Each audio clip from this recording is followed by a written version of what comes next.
कुछ ऐसी डायरी है, कुछ का मतलब एक ऐसी डायरी और पेन है जिसको छूने से मना कर रखा है लोगों ने। और लोगों ने इसको छूने से मना क्यों कर रखा है? आप छूओगे तो ऐसा हो सकता है कि या तो आप समाप्त हो जाओ, यानी कि मृत्यु हो सकती है।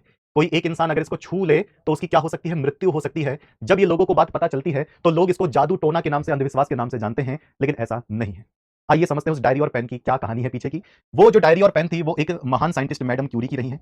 एक साइंटिस्ट रही मैडम क्यूरी, और मैडम क्यूरी ने किस किस जो परमाणु बम बनाने वाले जो तत्व होते हैं, परमाणु बम बनाने वाले जो हथियार होते हैं, उनमें जो लगता है मटेरियल, वो रेडियो एक्टिव तत्व की खोज करी मैडम क्यूरी ने।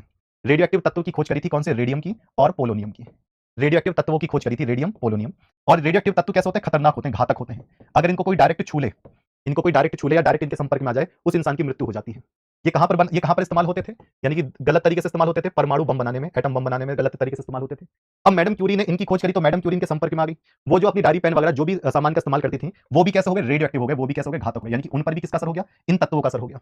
और इन तत्वों का असर हो गया तो इसी वजह से किसी भी अब इंसान को इनको अलग तरीके से स्टोर करके रखा गया कि कोई इसको छू ले तो भाई मर ना जाए। इसी वजह से इसको पैक कर दिया गया, और यही बात है कि वो डायरी पेन अब नहीं छुए जाते। क्यों? क्योंकि बहुत सालों तक इसका प्रभाव होता है, बहुत सालों तक ये दिक्कत दे सकते हैं। तो कोई रेडियो एक्टिव तत्व अगर कोई मिल गया और किसी ने उठाकर जेब में रख लिया तो वो भी टपक जाएगा, उसके आसपास के लोग भी टपक जाएंगे, और कई सालों तक आसपास उसका प्रभाव बना रहेगा। जी, तो ये था आज का फैक्ट। आइए